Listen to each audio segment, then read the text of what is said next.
Duverhank, and we see pretty cool deck, which we already had on stream, I think in round number 1 or 2 that was, but we didn't necessarily expect it to also still be around here with an X2 record in the last round of Swiss, having a chance to make it into the top 16. And that is Swordsoul here for Duverhank. Swordsoul is going to lead off with the summon of Ecclesia, and Ecclesia is going to use its effect to bring out a Swordsoul Moye. Moye is going to use its effect, and Moye is going to reveal. What are we revealing? Oh, he revealed it to his opponent, but not to us. Too sad. But there is a Swordsoul token coming in.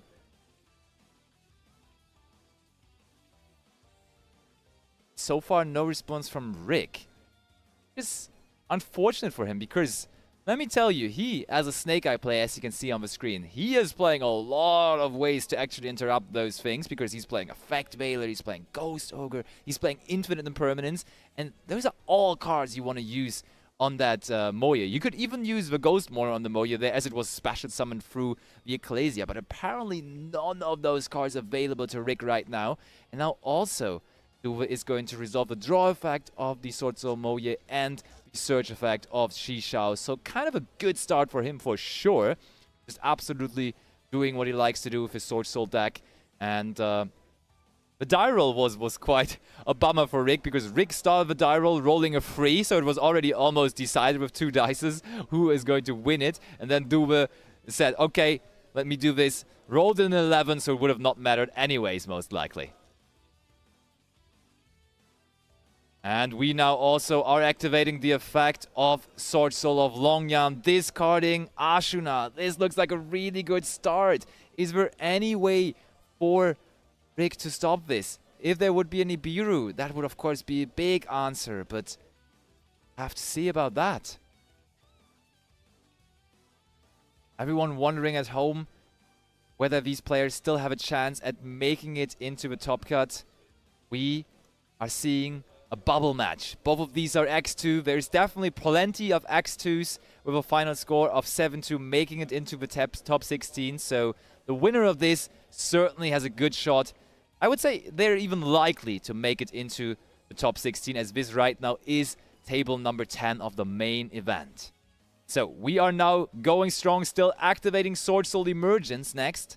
After summoning out Shengying, grabbing ourselves a copy of the newly and recently back to the deck added Arch Nemesis Protoss.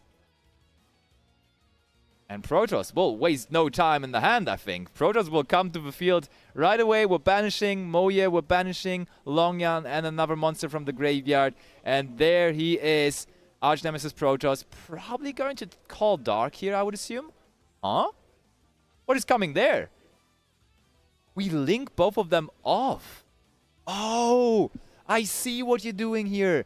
I think Duve knows what he's up against. And he wants to make sure that there is going to be an attribute on the field that he wants to destroy with Protoss to get more value off of the restriction of Protoss.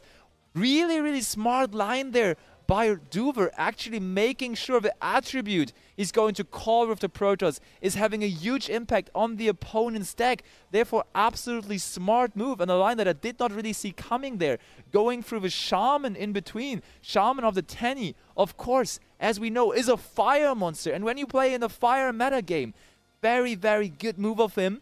And I think Nick sees no answer to this. Yes, there is a fist bump. That play. Slower, you can take it a little more relaxed. But I don't think we're going to take it relaxed here as game number 2 is on our hands. And let's see what Rick can do in that second game. And he's going to start things off with Wanted. That is a good card that you immediately want to activate and resolve. And he is allowed to do so. Grabbing himself a copy of the Diabellstar Witch. And, yep, we're also going to bring that out, and we see we open 2 copies of Wanted. And we're also allowed to use the effect of the Diabellstar Witch here. That is most likely not going to set a 3rd copy of Wanted, but rather a copy of Original Sinful Spoils. Yes, Original Sinful Spoils is being set.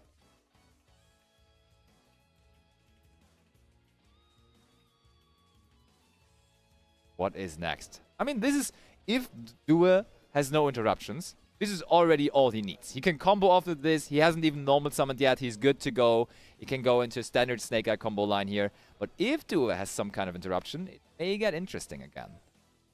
We will have to see. Duel is playing 44 cards, by the way. So him opening those kind of interactions for the first turn is not guaranteed, as like in a 44 card deck. You could also just draw 3 Swordsoul cards and 2 10E cards, and then you will not be playing on your opponent's turn, but you will have to rely on your own turn. But for now, it's on Rick performing all the actions, searching the Temple field spell for the Snake Eye deck off of Snake Eye Poplar. Next up, we're going to put the Snake Eye Diabellstar into the Spell and Trap zone. New tool from Legacy of Destruction. We saw it plenty yesterday from the Snake Eye decks already. Really, I think it is at this point it has become common sense that this is a valuable addition to the deck.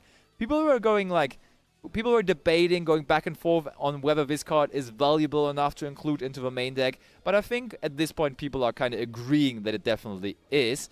Now we agree on activating the effect of Snake Eye Ash, bringing out Snake Eye Poplar. Oh, not Poplar. Poplar was sent to the graveyard, but we bring out Snake Eye Oak instead.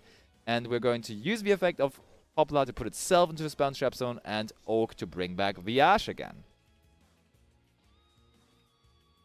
And now most likely that Oak that just was summoned to the field is going to leave the field again right away, sending itself and Poplar to bring out Snake Eye Flamberge Dragon.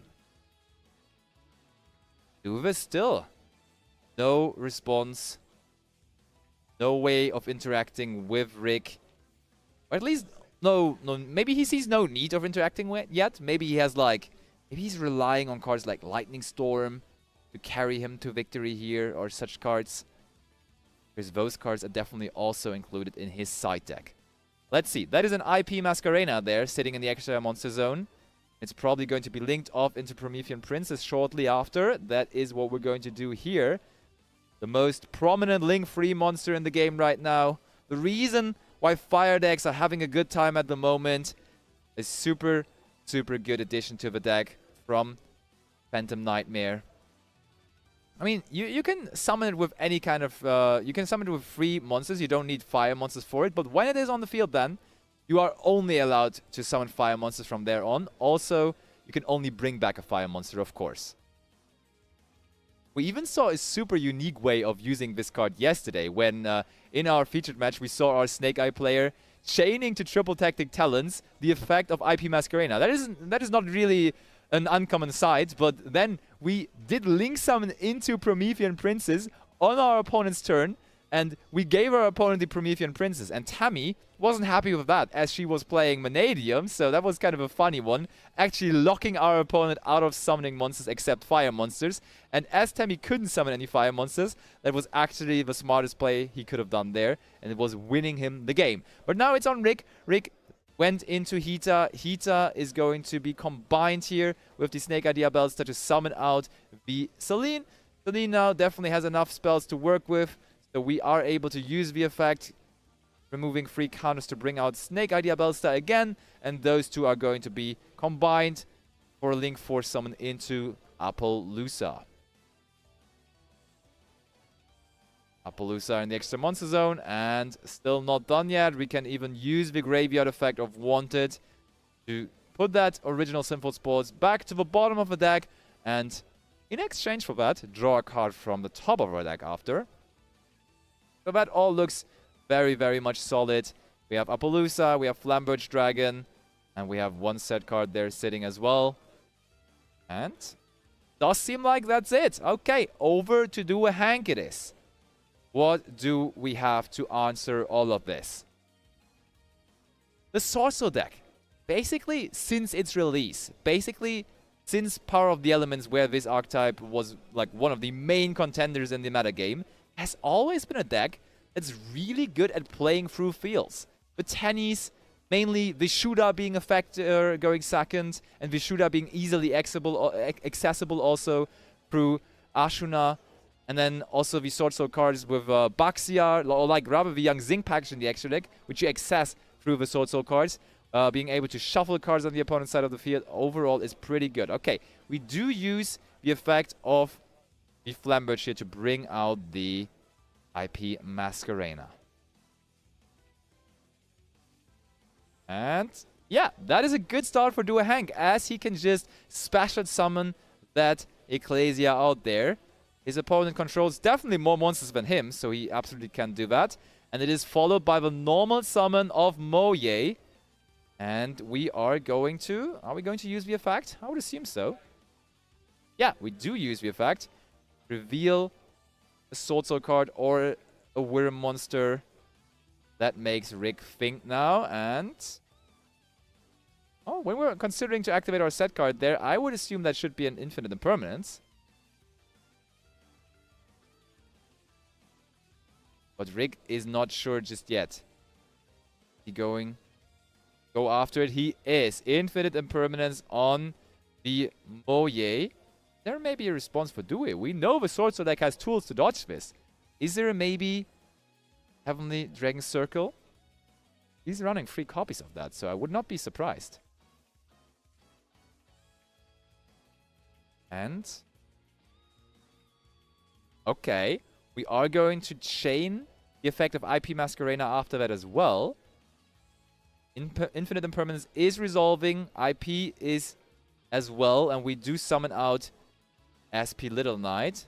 That Moye is negated, of course. We're now going to trigger the effect of SP Little Knight. And we're also going to trigger the effect of Flamberge Dragon in the graveyard.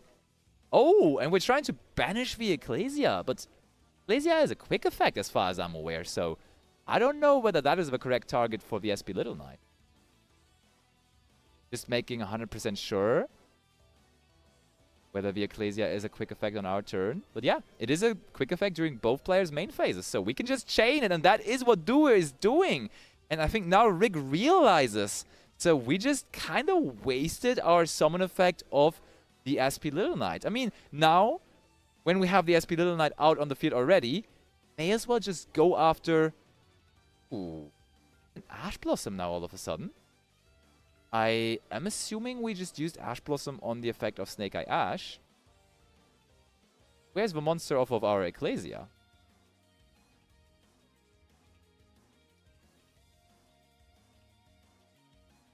Is that a new Moye? No. That is a bit surprising. Also, Emergence is going to be activated.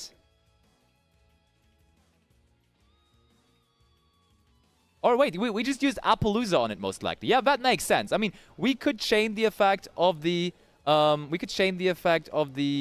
Ecclesia, but it was probably just negated by Appaloosa. That's like the easiest answer there is, in my opinion. Because that Appaloosa, of course, is able to negate 2 times. And after that, we also have Pot of Desire. So Dewey can go strong still here.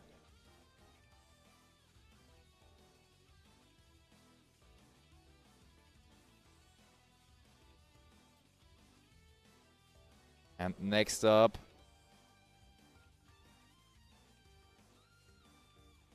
do we find the cards that are going to win us the game here, that can turn things around?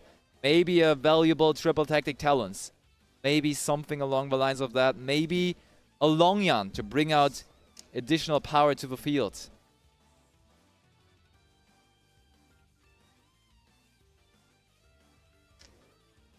Okay, the battle phase, first of all, is going to deal with that Appaloosa. We attack over that Appaloosa that used 1 effect, meaning should be at 800 attack points, and therefore we do deal 900 points of damage here to the life points of Rick.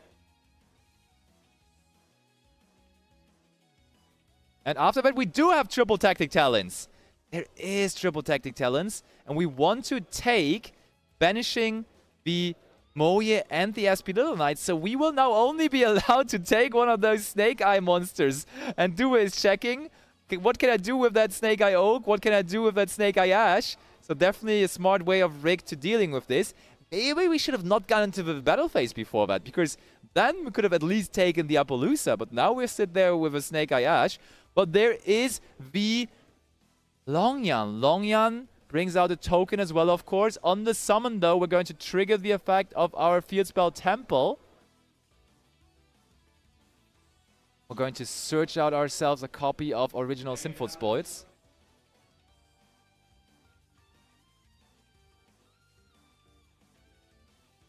Okay. We're going to Synchro Summon ourselves. What are we going for? Synchro 10 incoming.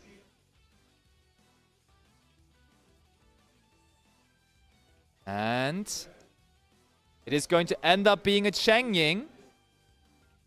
Of course, triggering the graveyard effect of Longyan, bringing ourselves further ahead in terms of life points. So Duel now with not only a game lead, but also a decent life points lead, I would say. Oh, but there is Mourner.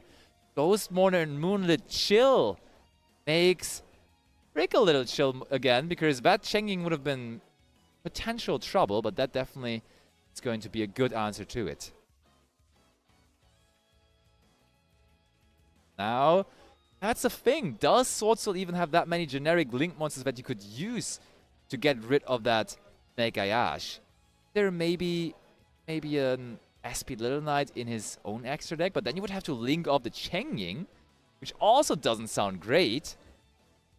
We saw him go into Shaman in the last game, but is not really an option here right now, because Shaman requires you to have 2 Worm monsters, and that Snake Eye Ash, of course, not really helpful with that, as that is a Pyro monster instead. And yeah, there is SP Little Knight in his extra deck, so that could work, but I don't know, linking up Cheng Ying doesn't sound great, as I said.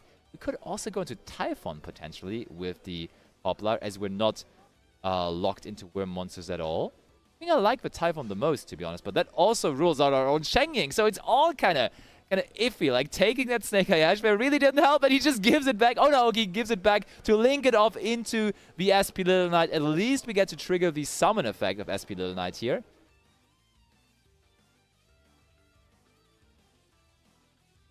And okay, I see. We have the Protoss again, banishing free cards, going second. That works as well. Especially, it works really well when your opponent has fire monsters on the field that you can destroy with it.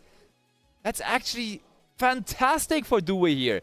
Game 1 was won for him by Protoss, and he now is about to resolve Protoss again. Protoss did not use its effect. Or what was going on there? Why did we only summon our Protoss but not use the effect? I cannot make sense of that.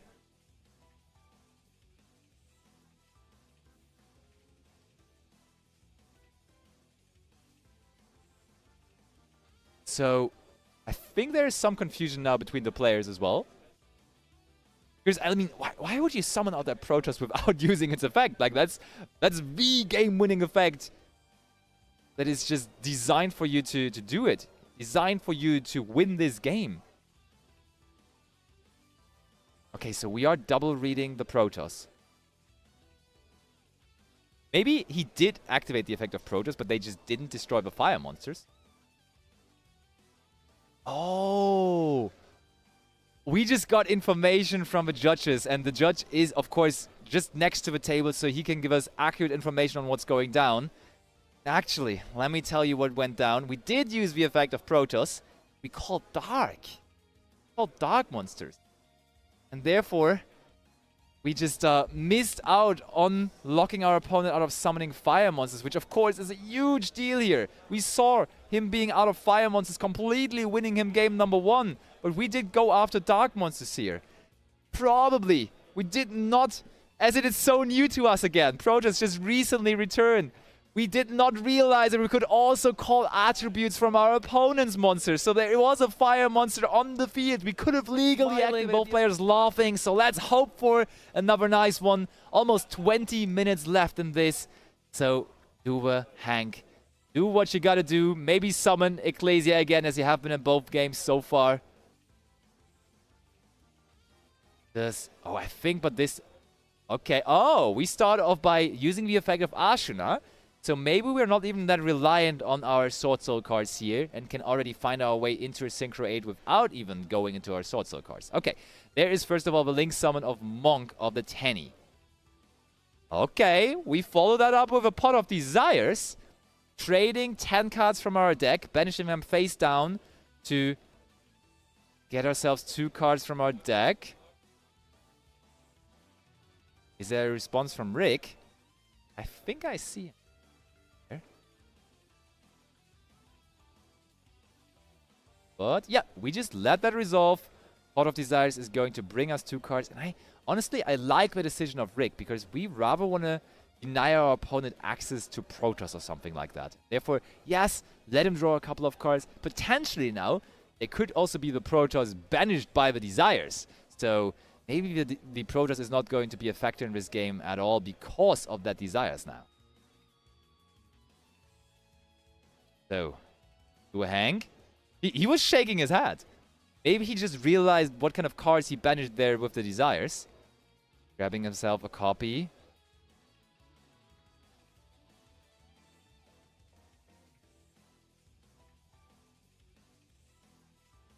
Okay, Moye it was. Alright. Now showing it to us as well. Moye is going to be added to the hand. Lovely. Normal summon of Moye incoming next, I would assume. Indeed. Normal summon Moye. Revealing a monster to our opponent. We're a monster or Swordsoul card. And we are going to bring out a token. Okay, I think they just... the judge just told them, yeah... Oh, was that Protoss or was it another Ashuna? I think that might have been Protoss. It could have been Ashuna too, though. If it is Protoss, that might be trouble for Rick again.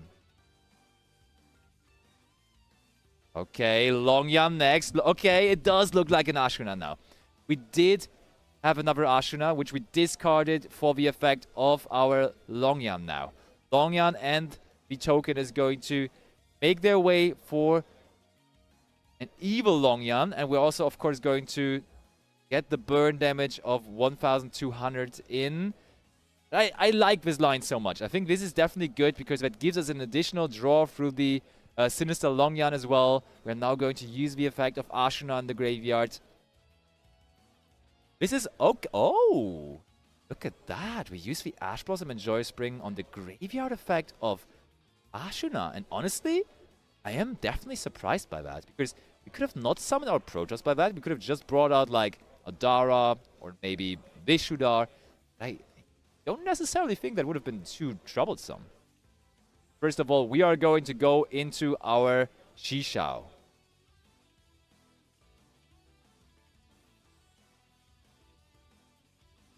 Shishao is going to trigger, Longyan is going to trigger, and also the Moye Engrave is going to trigger. That means we're going to draw 2 cards. We already resolved Pot of Desires, but here's another Pot of Desires for you. Drawing 2 extra cards from the top of our deck and also getting to search with that Shishao. So honestly, overall, that Ash Blossom seems alright to me out of from the perspective of Duel, because he can still do what he wanted to do. He did rob Rick of one card in hand. Oh, and look at that. That's a card that is not, like, super common to be seen in the Swordsoul deck. Some people are running it, some are not, but that is the Sacred Summit. Basically a Monster Reborn just for Swordsoul monsters, though. Okay, anything else? Do we hang? Nothing else. No card in the Spell and Trap Zone. So no Rivalry, no Anti-Spell Fragrance, no nothing. Only the monsters on the field and potentially some monster effects coming down from the hand as well. But I gotta say, Rick probably pretty satisfied with no cards in the Spell and Trap Zone there. Okay, going over to Rick it is, and we see, I already said it, there is some Kashtira cards in the deck of Rick as well. We start things off with Kashtira Unicorn here, first of all. Kashtira Unicorn, of course, as the field is empty, can be special summoned out here.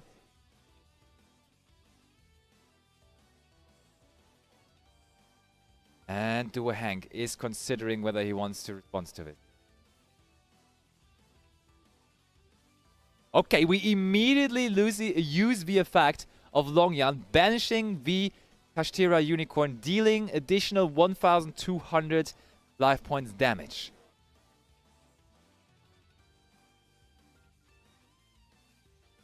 Okay, next up, we activate Wanted. Wanted is going to search us Diabellstar Witch.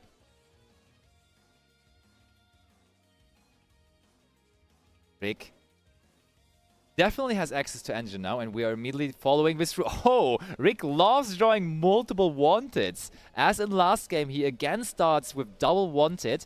Now special summoning out the Diabellstar Witch, discarding the second copy of it, and going to use the effect now to set original Sinful Spoils to the field.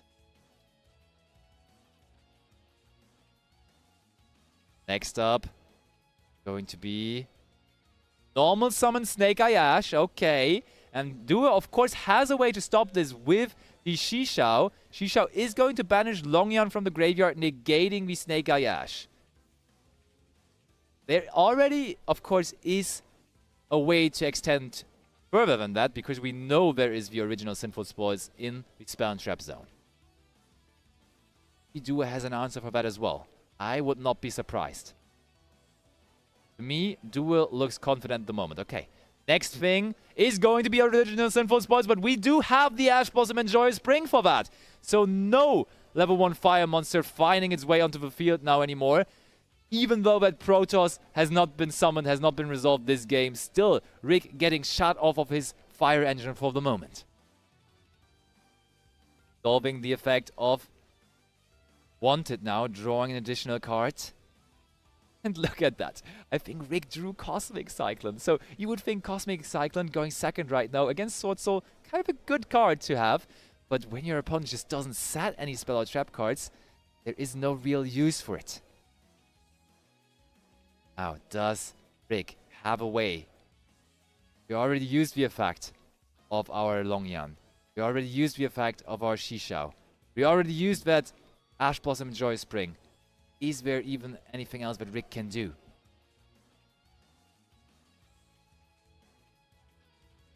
So, going into the battle phase, attacking with the Diabellstar Black Witch, attacking over the Monk. Okay, so that means we are also now going to deal some damage here in this game 3. We're still behind on life points, and also we just set one card to our Spell and Trap zone, and it is going back to do a Hank in a Swordsoul deck. I think here in the last round of Swizz, we might see Swordsoul performing. We might see Swordsoul going into top 16 here in the hands of Due Hank. So, Due, does he find a way to end the game here? He definitely, we just searched for Sacred Summon last turn, so we can now activate it. Okay, we'll bring back the Moye. Moye going to use its effect. Yes, we do use the effect of Moye as well. Revealing. Oh, now revealing the Protoss. We probably just picked up Protoss for turn there. And we do not even need it, I'm sure. Because we can... I mean, it is another valuable resource in terms of attack points, because Protoss can just put up another 2,500 damage to the life points of Rick, but I think we're already on our way to put up quite some damage here, as there is Baxia coming to the field. Baxia, of course, being a Synchro 8 that can now target 2 cards on the opponent's side of the field. Oh wait, we can actually just target 1, because we only used water monsters here for the summon of Baxia, therefore only 1 card can be targeted, because it can only target different cards up to the number of attributes we used for its summon. And the token that Moye is summoning out is also a water monster. Therefore, we're just going to go after the Diabellstar Witch. But we do also get to trigger the effect of Moye in the graveyard, of course, drawing a card. Now, that would technically already be enough. Go into the battle phase. We do go into the battle phase. That is the handshake.